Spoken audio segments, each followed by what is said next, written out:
Bonjour à tous. Alors aujourd'hui, je voudrais vous dire, vous faire remarquer plutôt, une chose positive. Franchement, dans l'actualité, à part en ce moment le Covid depuis quelques mois, mais qu'est-ce qu'on s'ennuierait si l'islam n'existait pas en France?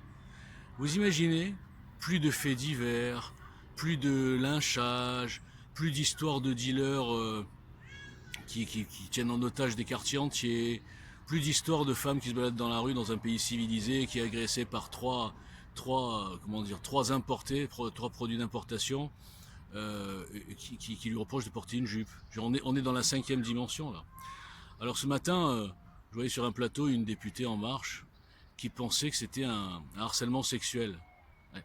C'est-à-dire qu'ils sont dans la négation totale. C'est pas un harcèlement sexuel, c'est un précepte de l'islam qui est porté par des débiles mentaux qui sont complètement frustrés et qui veulent imposer leur frustration, même pas moyenâgeuse, préhistorique, dans un pays civilisé. Est-ce qu'il est normal que dans certains quartiers de ce pays, une femme puisse pas se balader en jupe? Alors on me dit, l'islam, oui, alors attention les attentats. Mais comme je l'ai dit une fois, les attentats, c'est qu'une petite partie du problème de l'islam. Qui est là de temps en temps pour nous rappeler qu'il faut rien dire sur l'islam, sinon ils sont tellement dingues qu'ils peuvent faire n'importe quoi. C'est un travail psychologique qu'ils font.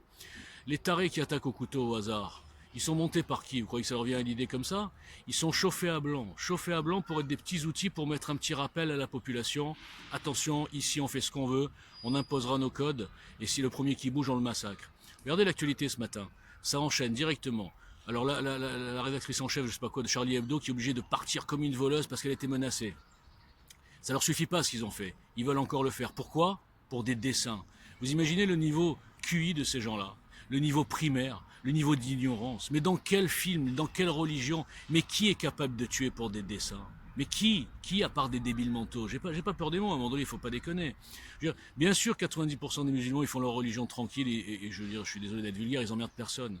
Mais il y a 10% de tarés. Et tant qu'on ne fera pas le ménage dans ces 10% de tarés, tant qu'il n'y aura pas un ménage interne qui sera fait par les autorités, si j'ose dire, religieuses, qui au contraire chauffent. Quand on voit j'ai oublié leur nom, ils sont tellement, qui disent oui, machin, et ils appuient sur le truc, en train de se déchaîner contre des dessins. C'est eux qui sèment ça. Et quand on a des responsables politiques, des malades mentaux pareils, puis qui, par clientélisme depuis 15 ans, font la sourde oreille. Vous savez, dans les manifestations, quand ils entendent sale juif, ah bon, ah non, j'ai pas entendu. C'est un exemple.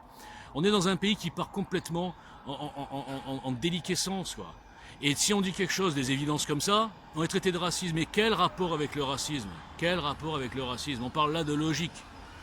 La logique, c'est dans un pays comme la France, civilisé, on n'a pas à retomber au Moyen-Âge à cause d'une partie de la population qui, en plus, se dit stigmatisée.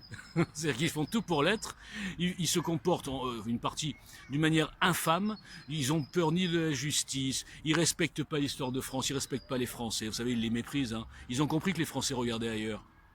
Moi aussi, je l'ai compris à mon petit niveau.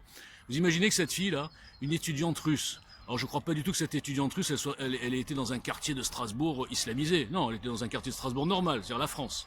Elle se retrouve attaquée par trois, j'ai même pas vu les noms, mais c'est même pas la peine de chercher. Trois Mohamed ou je sais pas quoi là, qui frappent les femmes, qui lui disent baisse les yeux. D'où ça sort? De quelle culture on dit baisse les yeux, sale pute, etc. Expliquez-moi.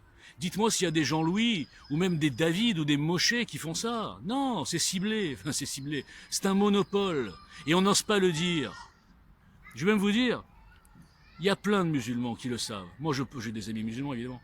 Ils sont dégoûtés. Même eux, ils se disent, mais comment la France peut ne pas réagir? Comment la France laisse faire ces racailles? Eux aussi, ils les appellent des racailles. Après, on a quoi dans le journal? Donc, on a Strasbourg, on a Charlie Hebdo, et après, les dealers coupent l'électricité d'un quartier entier. Mais on n'est même pas dans un pays sous-développé. Et c'est pas dans la campagne, hein. C'est en plein Paris. Je veux dire, c'est la dérive totale. Ils ont tout mis sur le compte de l'idéologie, l'antiracisme, etc. C'est-à-dire bientôt on va se prendre un coup de couteau. Ah non, il faut pas dire qu'il est méchant le mec, hein. Sinon c'est du racisme. Bon, moi j'en ai marre, hein, et je suis pas le seul. Donc en tout cas avec Eugène, on va essayer de remettre de la logique dans tout ça. Merci.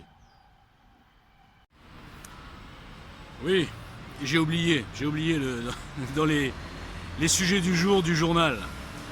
On a le ministre de l'Éducation qui reproche à des petits Français blancs, hein, de mettre des shorts. Mais je sais pas si vous vous rendez compte de la dérive. Maintenant, ça se cache même plus, quoi.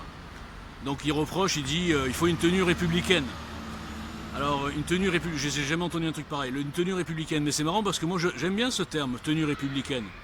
Mais est-ce que vous pensez que ce Blanquer là, il dit quelque chose aux gens qui se baladent en voile, complètement couvertes, en dépit de la loi, et les flics n'osent même pas venir leur dire quoi que ce soit dans certains quartiers, ils ont peur des émeutes. Vous comprenez? Un pays où la loi ne peut pas être respectée parce qu'on a peur des émeutes n'est plus un pays. C'est une jungle. Une jungle où règne la loi du plus fort, du plus menaçant et du plus courageux dans le sens, ils savent qu'il n'y a pas de danger en face. Ils ont le bouclier antiraciste, toujours pareil. Donc Blanquer, moi je te parle en tant que citoyen français. Tu sais quoi? Va parler à toutes les femmes qui viennent en voile dans des lieux de la République, qui viennent faire de la provocation, et va leur dire à elles d'avoir une tenue républicaine. Tu n'as pas honte? On est maintenant dans un monde de fous. Les Français chez eux sont pistés, sont masqués, sont amendisés, c'est-à-dire qu'on leur met des amendes. Dans certains quartiers qui sont étrangers, personne n'y va. Allez vérifier les masques dans certains quartiers, ils en ont rien à foutre. Ils savent que la loi c'est fait pour les Français. Ils savent qu'au payer, c'est les Français qui payent. Ils savent que leurs allocations, c'est les Français qui payent. Eux, ils font du business. Ils sont pas là pour rigoler. C'est incroyable. Je ne sais pas jusqu'où ça va aller. Je ne sais pas jusqu'où va aller le déni. Je ne sais pas jusqu'où les Français vont continuer à écouter ce gouvernement de tarés. On est tous des moutons. On nous prend pour des cons avec cette histoire de Covid. Ah, maintenant on vient d'apprendre, ah ben non, les masques, ça contamine pas, c'est que les masques. Alors avant c'était les masques, ça sert à rien. C'est n'importe quoi votre truc. On est quoi? On met un pays à l'arrêt, on casse des pans entiers de l'économie pour un truc qui tue 0,5% décontaminé. Non mais sérieusement, jusqu'où vous allez nous prendre pour des cons?